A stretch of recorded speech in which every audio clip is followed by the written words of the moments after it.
Saúde a amada igreja, bem como aqueles que nos visitam. Cristo. Amém?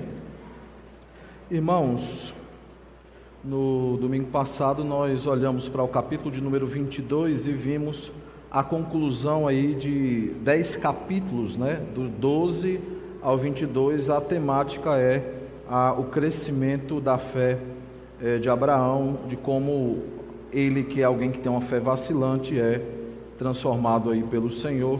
Vimos como Deus, por meio do exemplo dele, também nos ensina a respeito da nossa fé, que Ele está moldando as nossas vidas para sermos semelhantes a Cristo. Nós vimos também que, assim como Ele fez com Abraão, Ele está conosco, removendo os ídolos dos nossos corações, para que nada e nem ninguém venha a tomar o seu lugar. E nós vimos também, a partir do texto bíblico, a partir da história, do pedido que o Senhor faz a Abraão, o sacrifício de Isaque, nós vimos que ele aponta para algo que é mais importante. É uma história não sobre um pai que é pedido que sacrifique o seu filho, ou até mesmo um filho, que aceita ser sacrificado, mas aponta aí para Cristo, que é de fato o personagem central da Escritura, e é aquele que Isaque, ele de certa forma tipifica, uma vez que Deus entrega o seu filho em sacrifício, o seu filho se entrega também em sacrifício pelos nossos pecados, pela aliança feita conosco. Hoje nós iremos olhar para o capítulo de número 23, e esse sermão ele terá duas partes. Nós olharemos para a morte de Sara, depois também olharemos para a morte de Abraão. Nós quebraremos a sequência lógica de Gênesis.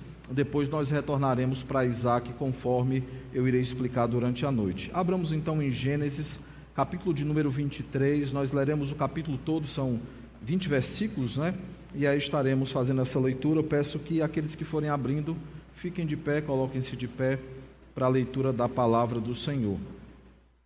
Gênesis, capítulo de número 23. Gênesis, capítulo de número 23. Diz assim a palavra do Senhor, Gênesis, capítulo de número 23. Diz assim a palavra do Senhor: Tendo Sara vivido 127 anos, morreu em Quiriate-Arba, que é Hebrom, na terra de Canaã. Veio Abraão lamentar Sara e chorar por ela. Levantou-se depois Abraão da presença de sua morta e falou aos filhos de Het: Sou estrangeiro e morador entre vós. Dai-me a posse de sepultura convosco, para que eu sepulte a minha morta. Responderam os filhos de Het a Abraão, dizendo: Ouve-nos, Senhor. Tu és príncipe de Deus entre nós. Sepulta numa das nossas melhores sepulturas a tua morta. Nenhum de nós te vedará a sua sepultura, para sepultares a tua morta. Então se levantou Abraão e se inclinou diante do povo da terra, diante dos filhos de Het, e ele lhes falou, dizendo: Se é do vosso agrado que eu sepulte a minha morta, ouve-me e intercedei por mim junto a Efrom, filho de Zoar, para que ele me dê a caverna de Macpela, que tem no extremo do seu campo, que me dê pelo devido preço em posse de sepultura entre vós. Ora, Efrom, o heteu, sentando-se no meio dos filhos de Het, respondeu a Abraão, ouvindo os filhos de Het, a saber, todos os que entravam pela porta de sua cidade: De modo nenhum, meu senhor, ouve-me, dou-te o campo e também a caverna que nele está. Na presença dos filhos do meu povo te dou, sepulta a tua morta. Então se inclinou Abraão diante do povo da terra e falou a Efrom na presença do povo da terra, dizendo: Mas se concordas, ouve-me, peço-te, darei o preço do campo, toma-o de mim e sepultarei ali a minha morta. Respondeu-lhe Efrom: Meu senhor, ouve-me. Um terreno que vale 400 ciclos de prata, que é isso entre mim e ti? Sepulta ali a tua morta. Tendo Abraão ouvido isso a Efrom, pesou-lhe a prata de que lhe falara diante dos filhos de Het, 400 ciclos de prata, moeda corrente entre os mercadores. Assim o campo de Efrom, que estava em Macpela, fronteiro a Manre, o campo, a caverna e todo o arvoredo que nele havia e todo o limite ao redor, se confirmaram por posse a Abraão, na presença dos filhos de Et, de todos os que entravam pela porta da sua cidade. Depois sepultou Abraão a Sara, sua mulher, na caverna do campo de Macpela, fronteiro a Manre, que é Hebrom, na terra de Canaã. E assim, pelos filhos de Et, se confirmou a Abraão o direito do campo e da caverna que nele estava, em posse de sepultura. Oremos ao nosso Deus. Senhor Deus maravilhoso Pai, nós nos colocamos diante da Tua palavra, nós nos colocamos diante do texto bíblico, Senhor, pedindo que o Santo Espírito Divino Mestre aclare as nossas mentes, para que venhamos entender a Tua palavra e que dela tiremos aplicações, Pai, para a nossa vida, para o nosso crescimento, Pai, dentro de uma vida de santidade, Senhor. Nos ensina, Pai, nos desafia através da Tua palavra e nos capacita, Senhor, para que possamos cumpri-la, Senhor, em todo o tempo, Pai. Essa é a nossa oração, em nome de Jesus. Amém. Podeis sentar. Irmãos, no texto dessa noite, em Gênesis capítulo 23, nós vemos o início do desfecho da chamada era do patriarca Abraão.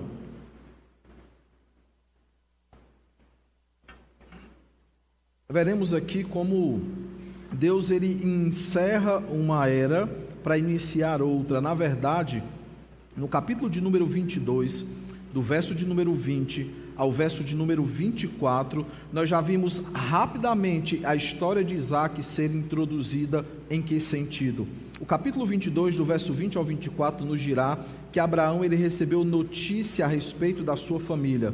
E entre aqueles que haviam nascido está Rebeca, filha de Betuel, que viria a ser nora de Abraão, que se casaria com Isaac. Domingo passado eu falei que Isaac era já por volta de 35 anos, quando foi oferecido por sacrifício, e alguns, ao olharem para essa porção de texto, falaram: mas passados os dias, porque é assim que o verso 20 diz, Abraão ele sabe notícia do nascimento de algumas pessoas, inclusive do nascimento de Rebeca. Então Rebeca teria poucos anos se Isaac tivesse casado aos 40, né? Irmãos, ela teria poucos anos se ele tivesse casado com qualquer idade, porque bem depois da morte de Sara, ele casará com Rebeca. E seria muito estranho se todos daquela lista tivessem nascido no mesmo dia. O que na verdade Abraão recebe é notícia a respeito do nascimento de várias pessoas da sua família. Não quer dizer necessariamente que ao ouvir a notícia, Rebeca acabara de nascer. Ela, quando olhamos para a construção bíblica, não há pistas a respeito da idade dela, mas nós veremos que ela casará ali por volta de 15 anos, que era uma idade média mais ou menos que uma jovem, que alguém casava naqueles dias. Isaac é que já casa em avançado de idades, né? Porque um jovem casaria mais cedo. Mas irmãos, percebam que nessa construção do texto e na forma como o texto é colocado para nós, Deus, por meio de Moisés, está encerrando o ciclo de Abraão, primeiro, ao apresentar a morte da sua esposa. Depois, logo lá na frente, ele apresentará então a morte de Abraão, e nós olharemos, como já dissemos, para esse texto em outro momento. Por isso que eu antecipei para a próxima pregação a morte de Abraão, para que de fato façamos um desfecho dessa primeira era, né, dos patriarcas, para que voltemos então a nossa atenção somente a Isaac, e depois da mesma forma o faremos com Jacó, que é o terceiro patriarca nesse relato que Gênesis nos traz nesses 50 capítulos. Olhando, queridos, e vocês verão, os capítulos 23 e 24, justamente ele trata dessa transição. É quando Abraão, então, passa o bastão para Isaac, tanto que o capítulo 24 nós veremos lá na frente, que ele se inicia dizendo que Abraão já era velho em dias, ele já tinha 137 anos, quando a sua esposa falece, né? E ele terá então 140 quando Isaac ele casa. Veremos que ele viverá até os 165, então ele ainda vive um tempo depois disso. Nós veremos que ele já era um homem idoso, e ele está preocupado então em preparar o seu filho para o casamento, justamente para que ele pudesse ter filhos. Isaac jamais poderia ser pai de descendentes se ele não casasse. Então há uma preocupação de Abraão nesse sentido. Sobre Sara especificamente, que é uma das nossas atenções essa noite, percebam, irmãos, que nós vimos durante os últimos capítulos que ela pecou algumas vezes contra o Senhor. Por exemplo, ela mentiu. Ela mentiu oficialmente em pelo menos 2 oportunidades. Quando ela aceita, junto com o seu marido, mentir para o faraó, no capítulo 12, e quando diante de Abimeleque, ela aceita novamente mentir, dizendo que não era esposa de Abraão, era somente irmã. Não apenas mentir, lhe faltou fé no processo, uma vez que ela tentou, de uma forma não muito lícita, não muito moral, ela tentou prover um descendente da aliança, quando ela entregou o seu marido em adultério. Isso é importante nós lembrarmos, em adultério, ela entregou o seu marido para que Agar pudesse então engravidar dele. Mas, irmãos, não se enganem a respeito disso. Sara era uma mulher singular, era uma mulher diferente de outras mulheres na Escritura. Não é à toa, por exemplo, que Sara, ela passa junto com o seu marido por um processo de mudança de nome. Isso não é comum nas Escrituras. Normalmente nós veremos homens que tiveram seus nomes mudados pelo Senhor, mas Sara também passa pelo mesmo processo, e ela também é abençoada pelo Senhor, como nós vimos no capítulo 17, quando trata então da mudança do seu nome de Sarai para Sara, que quer dizer então princesa, porque dela descenderiam muitos reis. Sara é tão importante, não somente na Escritura, mas para o povo de Deus, que ela é uma das poucas mulheres a ser citada naquela chamada Galeria dos Heróis da Fé. Na verdade, apenas 2 mulheres são citadas naquela galeria, Sara e Raabe, denominada meretriz, que é aquela que mente para que os espias não sejam capturados. Isaías, por exemplo, no capítulo 51, no verso de número 2, quando ele faz menção a respeito de Abraão, a respeito da obra que Deus faz através da vida de Abraão, ele também cita Sara na mesma narrativa, deixando muito claro a importância que ela tem. Finalmente, irmãos, finalmente, ela é a única mulher na Escritura que é dito quanto tempo viveu. Você não vê isso a respeito de nenhuma outra mulher na Escritura. Deixa-se muito claro, porque então o livro das genealogias, isso é o livro de Gênesis, né? O livro das genealogias, ele diz a idade de muitos homens que viveram tantos anos, tiveram filhos, depois viveram mais um tanto de tempo e morreram.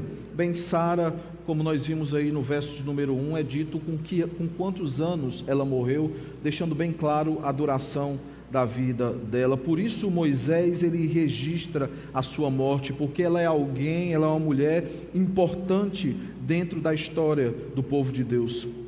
Falando em morte, e na morte de Sara especificamente, nós veremos, irmãos, que esse texto ele é também singular, porque aqui nós veremos Abraão, ele abrindo o seu coração, como o texto nos mostra, ele sofre, ele manifesta em voz alta, e isso é o sentido do lamento e do choro.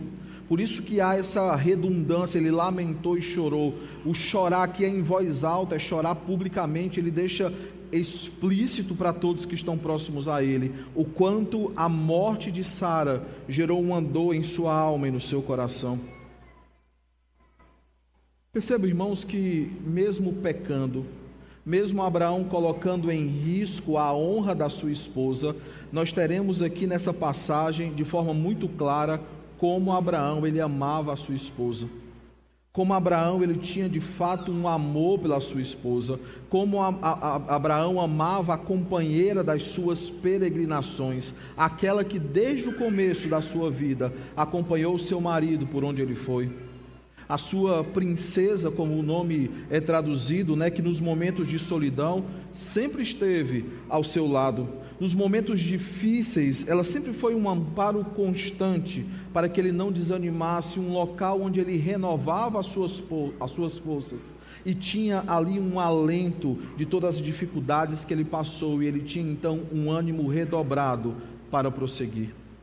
Aqueles que são casados e casados há muito tempo entendem perfeitamente quando como a cada ano que passa, aquele que está ao nosso lado, o nosso marido, a nossa esposa, ele se torna cada vez mais imprescindível para a nossa vivência. Não é à toa, irmãos, não é à toa. Normalmente casais já idosos, quando um dos dois são levados, partem para o Senhor ou não partem quando não são crentes, normalmente o marido, a esposa que fica, ele vai defiando aos poucos e morre, normalmente muito próximo às idades, salvo, claro, várias exceções que nós podemos inclusive citar por nome.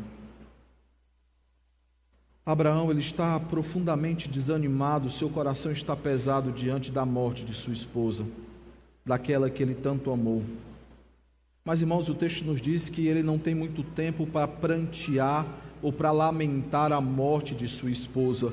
Ele precisa tomar providências urgentes, ele precisa tomar algumas precauções para que a sua esposa seja enterrada. Isso deixa muito claro para todos nós que a morte de Sara, claro, uma senhora de 127 anos é muito tempo, mas não é uma morte, de alguém que vem doente e que vai adoecendo, e é uma morte esperada, é uma morte de certa forma repentina, apesar da idade, porque Abraão ainda não havia providenciado o básico, que era um local para sepultar a sua esposa, ou até mesmo para sepultar a si mesmo, para que a sua esposa não tivesse essa preocupação, possivelmente entendendo que Isaac a ajudaria nesse sentido. Não bastasse, irmãos, a sua cabeça estar cheia diante da dor, diante do sofrimento, ele ainda precisava providenciar o enterro da sua esposa. Aqueles que já tiveram que enterrar um pai ou uma mãe, ou um cônjuge, ou um ente querido, sabe exatamente como é desgastante essas providências que precisam ser tomadas, essas situações que precisam ser resolvidas. Abraão está exatamente nesse momento. Mas, irmãos, ele não quer apenas uma sepultura, e o texto deixa isso muito claro. Ele não quer apenas uma sepultura para sua esposa, ele quer uma sepultura para os seus descendentes. Ele não quer apenas resolver algo imediato, algo que demanda a máxima urgência possível. Ele quer resolver a questão de ter um local para enterrar a sua esposa, e um local que seja dele. Por isso a insistência do outro lado em doar o terreno para ele, e a insistência do lado dele em comprar o terreno. Ele não queria algo doado, ele não queria algo que fosse repassado. Ele parece aparentemente que está sendo teimoso, tanto diante da insistência dos filhos de Et, como de Efron. Percebam que constantemente eles falam: não, pelo amor de Deus, é seu o terreno. Primeiramente, eles abrem escolha, os filhos de Et, qualquer terreno. Depois ele deixa bem claro qual terreno ele quer, e Efron fala: meu irmão, está resolvido o problema, ele é seu.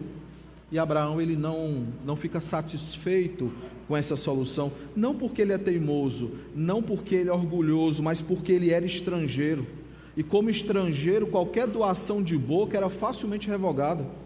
Abimeleque lhe deu terras. Essas terras que lhe foram dadas, vindo um descendente de Abimeleque que quisesse tomar as terras, ele poderia, por quê? Porque ele não tinha uma escritura de posse, e não existia a lei de capião naqueles dias, né? Ele não poderia, depois de 5 anos, requerer a terra para si. Ele era um estrangeiro, ele não era alguém do povo, tanto que essa é a argumentação inicial dele: eu sou estrangeiro no meio de vocês. Ele não era contemplado com as leis daquele povo, ele não era contemplado a ponto de poder receber uma doação, ele não era. Por isso ele teima, ele discute a respeito disso, por isso ele não aceita uma doação que fosse de boca. Irmãos, aqueles que já sepultaram os seus entes queridos sabem que é muito difícil você sepultar alguém num local que não é seu, de um local que você não sabe se poderá um dia enterrar o restante dos seus familiares. Imagina se você passasse de cidade em cidade enterrando cada um num lugar. Hoje os cemitérios mais antigos já estão cheios, os outros têm sido abertos, né?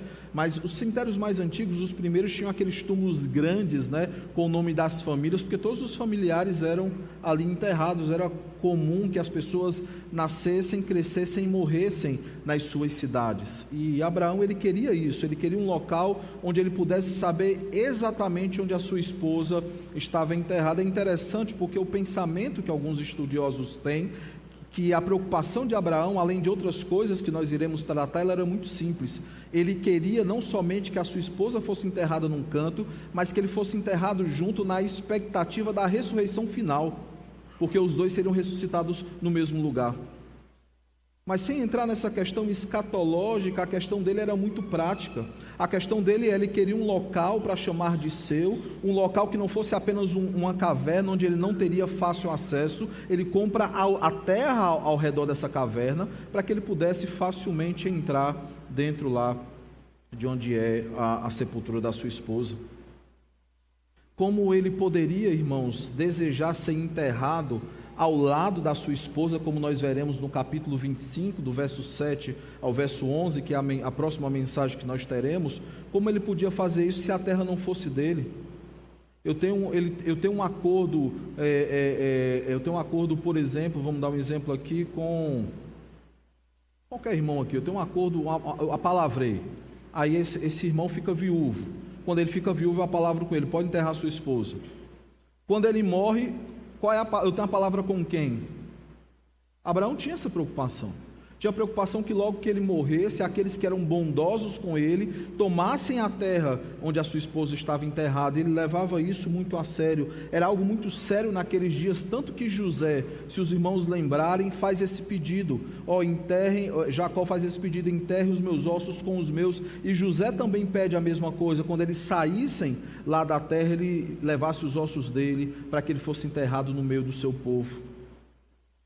E queridos, é impressionante a providência de Deus, porque se nós olharmos, e iremos olhar mais lá na frente, não apenas Abraão foi enterrado nessa sepultura, como nós vemos no capítulo 25, mas Isaac e Rebeca foram sepultados nessa sepultura, Jacó e Lia foram sepultados nessa sepultura, e se torna a caverna de Macpela a sepultura dos 3 grandes patriarcas da história de Jerusalém, das suas esposas primeiras, porque Lia se torna a primeira esposa e é enterrada junto então com Jacó, como nós vemos no capítulo 50, versos 5 a 13, quando Jacó pede então que os seus ossos sejam levados, para que ele seja enterrado então junto com os seus ancestrais.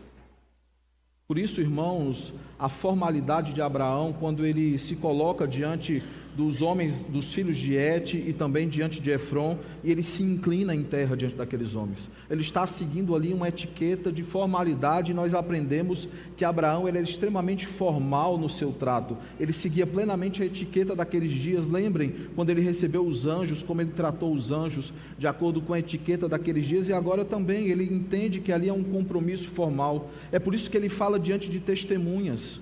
Percebam, irmãos, que o texto, pelo menos 2, 3 vezes, do verso 8 ao verso 11, ele fala sobre testemunhas. Ele fala que diante do povo, diante dos filhos de Et, diante daqueles que entravam pela porta, constantemente ele tem testemunhas diante dele, para deixar muito claro o compromisso formal e aquilo que foi feito. Quando ele pergunta para Efron qual seria o preço, Efron querendo dar a terra para ele, mas também querendo falar do preço, ele fala assim: o que é uma terra que vale 400 ciclos de ouro, de prata? Não é nada, rapaz. Ele dá o preço, ele já diz quanto é que é o valor. E Abraão, então está resolvido, e pesa diante dos homens que estão ali presentes, justamente para ficar muito claro que ele havia comprado a terra. E é interessante, porque o que é tratado no verso, quando ele fala da caverna, do campo, das árvores, é interessante isso, Isso é uma escritura de posse. Naqueles dias, quando um terreno era comprado, as árvores elas eram contadas, porque o que delimitava um terreno eram as árvores. Normalmente, onde era construída a casa não tinha árvore, A árvore ela era ao redor das construções. Por isso que o texto diz que inclusive as árvores, Antigamente, eu não sei quantos pegaram esse tempo, mas às vezes era um cajueiro, que era o limite de uma terra. Alguém pegou essa época aqui? Era um cajueiro, era uma grande árvore, que era o limite. Aqui, por exemplo, em Tibau, o limite da praia de Tibau é uma grande pedra, Do outro lado já é a praia de Capuí, a praia do Ceará. Percebam então, irmãos, que tudo é feito de forma muito formalizada. Ele paga o que é devido, ele tem várias testemunhas, ele fecha o negócio. E não nos esqueçamos do fator mais importante do texto. Essa foi a primeira obtenção ou aquisição da terra prometida. Percebam que no verso de número 2, verso de número 19, onde é que fica a caverna que ele deseja enterrar sua esposa? Em Canaã. Percebam que ele é recolhido na terra onde Deus havia prometido, e Deus fala isso em Gênesis 15, e que ele seria enterrado, e os seus seriam enterrados aonde? Em Canaã. E ele e os outros patriarcas, cumprindo a promessa do Senhor em Gênesis 15, como nós veremos mais na frente, cumprindo aquilo que o Senhor havia dito, de fato ele é enterrado na terra das suas peregrinações em Canaã. Percebam, irmãos, como esse texto ele é repleto de elementos importantes para a nossa vida. Não é apenas um relato sobre morte e sobre a luta de alguém para sepultar a sua esposa, é algo muito mais profundo, é algo que traz lições preciosas para todos nós. E o que é que esse texto ele nos ensina? A primeira coisa, irmãos, que esse texto eu vejo claramente que ele ensina é a bondade do Senhor. Por que Deus é bondoso nesse texto? Sara, ela morreu com 127 anos. Qual é a bondade do Senhor nisso? Nós vemos e vimos durante a construção do texto que ela não foi mãe durante 90 anos. Durante 90 anos ela foi estéril. Mas a promessa, quando Deus faz a promessa, ela tinha 65 anos, Abraão tinha 75, são 10 anos de diferença entre os dois. Desde os 65 anos dela até os 90 anos dela se passaram 25 anos. Durante 25 anos ela esperou por Isaac. Nós vemos isso em Gênesis 12, 4, quando a promessa é feita, e depois Gênesis 21, 5, quando a promessa, enfim, ela é dada pelo Senhor. Mas percebam, irmãos, que mesmo sendo uma mãe já de idade avançada, isso inclusive é motivo de riso dos dois, né? Quer dizer que Abraão vai ser pai aos 100 e eu serei mãe aos 90? Mas percebam que mesmo com a idade avançada, o Senhor ainda lhe concedeu 37 anos para ser mãe de Isaac. Percebam, irmãos, que ela passa mais tempo desfrutando da promessa do que esperando pela promessa. Ela passa muito mais tempo usufruindo do filho da promessa do que na expectativa pelo filho da promessa. Percebam claramente como Deus ele é bondoso nesse texto, de como Deus age com bondade para com sua serva. Ela não foi mãe e passado 2, 3 anos ela viu a morrer, não, ela viu o seu filho se formar, crescer, eu digo, no sentido de ser formado homem. Quando ela vem a falecer, seu filho já tem 37 anos. Quando ela vem a falecer, seu filho já é um homem feito. Ela só não vê o seu filho casar, mas ela vê, usufrui e vive 37 anos com o seu filho. Quando, infelizmente, muitas mães não têm o privilégio de viver tanto tempo com os seus filhos, ou às vezes os seus filhos são privados da presença do pai ou da mãe. Meu pai, quando ele faleceu, eu tinha 28 anos de idade. Eu não usufruí o tempo que Sara, por exemplo, usufruiu com o seu filho, e que Isaac usufruiu com a sua mãe. Isso é bondade de Deus. Deus ele está manifestando a sua bondade. Por isso que Moisés, ele, entendo eu, registra a idade de Sara. Por isso que é importante Moisés colocar um marco histórico para mostrar quanto tempo ela pôde conviver com o filho da promessa. E ao ensinar então ao povo do deserto, ele quer mostrar que mesmo em momentos difíceis, mesmo em momentos de profunda dor, mesmo em momentos de perda, mesmo em momentos de luto, a bondade de Deus ela é evidente. Deus ele é bondoso em todo o tempo. Mesmo em momentos onde há choro, mesmo em momentos onde há desespero, nós paramos e percebemos claramente a bondosa mão de Deus conduzindo todas as coisas. Por isso que o Salmo 116 diz que Deus ele tem prazer na morte dos seus santos, em recolher os seus. A bondade do Senhor em salvar os nossos entes, a bondade do Senhor em trazer refrigério aos nossos corações, a bondade do Senhor em aplacar a saudade, o sentimento de distância. Deus ele é bondoso com Sara, e ele está ensinando ao povo do deserto que ele também é bondoso com o seu povo. Segundo aspecto que esse texto ele nos ensina é sobre a misericórdia do Senhor. Irmãos, como eu disse, nós não temos nenhum registro do capítulo 12 ao capítulo 22, nenhum registro de um grande ato que manifeste o amor de Abraão por Sara. Não há registro a respeito disso. Não parece ser uma linda história de amor. Talvez aos que olham de fora imaginem que é um relacionamento frio.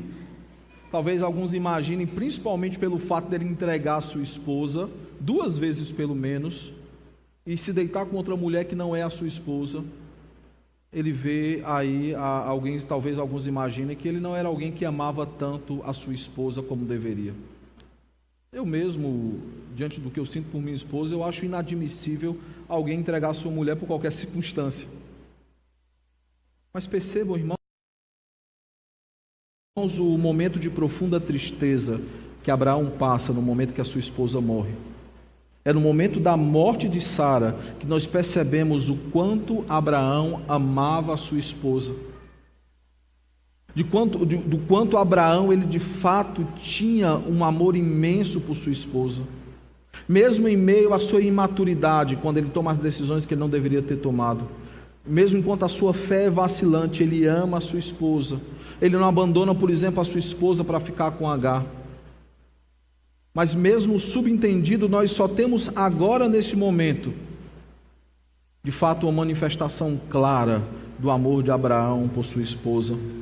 Mas onde é que está a misericórdia de Deus nessa situação? A misericórdia de Deus nessa situação está, irmãos, quando Abraão, sem ser obrigado a isso, só para se sentir seguro, ele entrega a sua esposa a outros homens. Ele não se importou com a honra de Sara, ele não se importou com a sua própria honra. Ele não pensou como isso destruiria o seu casamento, e mais do que isso, ele não pensa como isso iria arruinar a promessa de Deus para a vida dele. A misericórdia de Deus está, irmãos, porque no capítulo 12, verso 17, capítulo 5, verso 3, nós veremos que Deus impede que os homens tenham qualquer coisa com Sara. Tanto com Faraó, quando Deus traz doença para a sua casa, quando na questão de Abimeleque, quando ele recebe um sonho, as mulheres da casa também são castigadas por Senhor com esterilidade. Perceba que Deus age de forma soberana para que Abraão não cometa tal erro. Claro que nós sabemos que em momento algum Abraão erraria totalmente, isso seria algo permanente, porque Deus, sendo soberano, ele havia prometido já a promessa.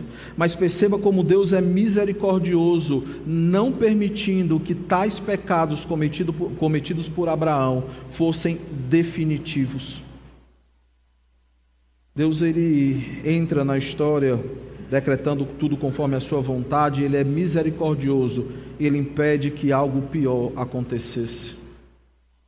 Por isso que Abraão, ele pode lamentar a morte da sua esposa. Porque se Deus não tivesse sido misericordioso, nós não veríamos um momento onde ele teria que enterrar a sua esposa, porque possivelmente ele não estava mais casado com Sara. Não porque eles iam romper relações, pelo simples fato porque Faraó teria tomado por esposa. Se não fosse Faraó, seria Abimeleque que teria tomado por esposa no seu harém. Não haveria lamento pela morte de Sara. Por isso, irmãos, que eu entendo que de forma subentendida a misericórdia de Deus é presente quando nós vemos que ele pode não somente lamentar e chorar por sua esposa, mas ele pode providenciar uma sepultura e lá na frente ele pode ser enterrado ao lado de sua esposa, daquela que é a menina dos seus olhos. Moisés, irmãos, a partir disso está mostrando como Deus, em situações adversas, ele age de forma misericordiosa com o seu povo.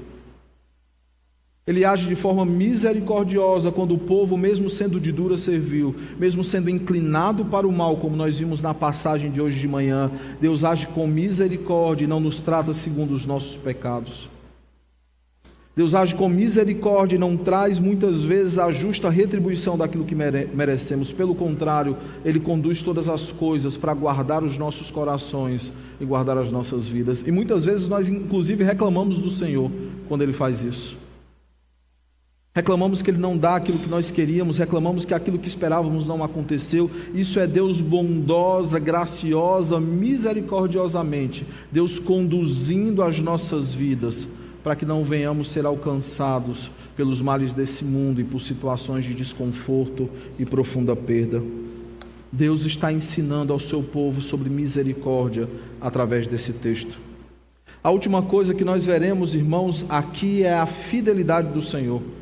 Onde que no texto nós veremos a fidelidade do Senhor sendo manifesta, uma vez que o texto narra principalmente a tratativa de Abraão para conquistar um local para sepultar ele e os seus descendentes. Bem como eu já disse, todos os patriarcas, eles foram enterrados na terra que o Senhor havia prometido a Abraão e a sua descendência. Antes mesmo da terra ser conquistada, antes mesmo da terra ser entregue aos hebreus pelo Senhor, Deus ele cumpre aquilo que foi prometido em Gênesis 15, do verso 13 ao verso de número 16. Quando o Senhor diz a Abraão que ele seria enterrado na terra que ele daria a ele, e também os seus descendentes seriam enterrados. Irmãos, de fato, os seus descendentes, eles são enterrados nessa terra. Moisés aqui, ele está mostrando ao povo, Moisés aqui, ele está ensinando ao povo como Deus, ele cumpre cada uma das suas promessas. Como Deus, ele não deixa nada fora daquilo que é o seu plano, ele cumpre todas as coisas. Nós já olhamos para Gênesis 15 e vimos como em Êxodo capítulo 3, as promessas dadas pelo Senhor, elas têm continuidade, até que no ápice, que é quando eles conquistam a terra plenamente, o Senhor cumpre aquela promessa. Mas antes disso, irmão, antes mesmo do cativeiro egípcio, o Senhor está cumprindo aquilo que ele havia prometido a Abraão. Percebam, irmãos, que é um exercício de olhar para a história e ver a fidelidade do Senhor à ação. É aquele hino que nós cantamos, né? Conta as bênçãos, diz e quantas são. De realmente olharmos para aquilo que o Senhor tem feito e percebermos claramente que em todo tempo e em toda a nossa história, Ele está conduzindo todas as coisas conforme a sua vontade, porque Ele é fiel e porque Ele prometeu que faria. Concluindo, irmãos, permitam-me fazer algumas aplicações práticas para nós essa noite, para que possamos, de forma mais direta, levarmos alguns ensinamentos para as nossas vidas essa noite.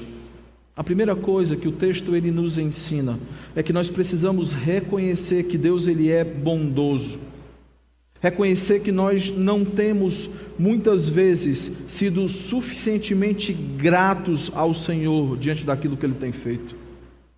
Nós não temos reconhecido em todo o tempo o quanto Ele é bondoso. Nós não temos sido gratos ao Senhor pela sua bondade.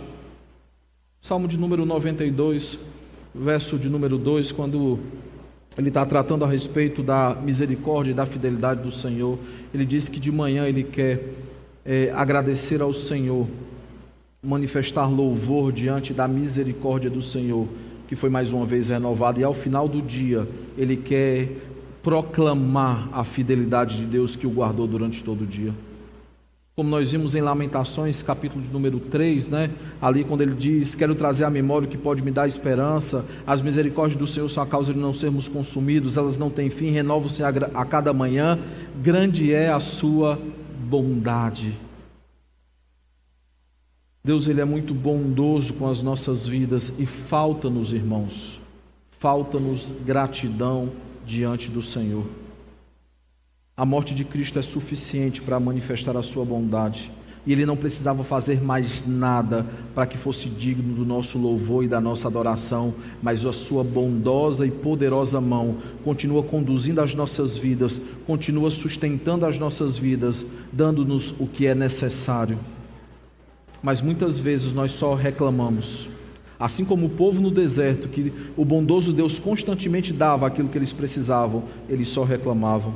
Nós precisamos, irmãos, nós precisamos urgentemente reconhecer que o Senhor é bondoso e reconhecer que nós não temos sido gratos como nós deveríamos. A segunda coisa que o texto irá então nos ensinar, irmãos, é que nós devemos reconhecer que Deus ele é misericordioso, que Ele não nos trata como nós merecemos. O Salmo de número 103, do verso de número 8 ao verso de número 4, ele começa a dizer uma série de coisas da misericórdia do Senhor. Ele fala que o Senhor não nos trata conforme os nossos pecados, mas segundo a sua misericórdia. E aí, irmãos, há uma das partes mais belas da Escritura, quando o salmista dirá assim: assim como o ocidente dista do oriente, assim o Senhor afasta de nós as nossas transgressões. O que é que isso quer dizer? Assim como o oeste é distante do leste, é assim como Deus afasta de nós as nossas transgressões. Percebam como Deus ele é misericordioso e como Ele não nos trata como nós merecíamos. Como o justo castigo e a justa justiça não recai sobre nós, porque Cristo, o Cordeiro substitutivo, tomou o nosso lugar na cruz do Calvário. Por isso que os nossos pecados estão distantes de nós, porque Cristo, Ele levou sobre si a pena que era merecida a todos nós, a punição que era merecida. Deus, Ele não nos trata segundo os nossos pecados, mas mediante a sua misericórdia. Isso é motivo de alegria, irmãos, e é motivo de contentamento. Terceira coisa que nós temos aqui como lição, queridos, é que nós precisamos reconhecer que Deus ele é fiel, que Ele é digno não apenas do nosso louvor, mas também da nossa confiança. Números, capítulo de número 23, verso 19, diz, que Ele não é homem para mentir, Ele não é homem para se arrepender, Ele não é homem para voltar atrás. Ele não é alguém que muda de opinião. Ele não é alguém que tem qualquer variação de dúvida, como 2 Timóteo, capítulo 2, verso 13, ele nos diz, mesmo que sejamos infiéis, Ele permanece fiel, porque Ele não pode ir contra si mesmo. Um Deus que conduz todas as coisas conforme a sua vontade, um Deus que cumpre aquilo que Ele prometeu. Muitas vezes nós queremos que Ele cumpra o que Ele não prometeu, Mas tudo aquilo que Ele tem prometido, Ele tem cumprido. E precisamos de fato, irmãos, reconhecer como Deus Ele é fiel. É isso que está baseada a nossa fé. Não é à toa que fidelidade e fé têm o mesmo radical, fide. Não é à toa. Nós confiamos no Senhor, não porque há em nós força ou mérito simplesmente para confiarmos. Nós confiamos no Senhor porque Ele é digno de confiança. Porque Ele é alguém que diz o que vai fazer e cumpre aquilo que disse. E o texto ele nos chama a reconhecer a fidelidade do Senhor, o cuidado do Senhor por meio da sua fidelidade. Percebam, irmãos, que o tema dessa noite é a morte e as suas lições.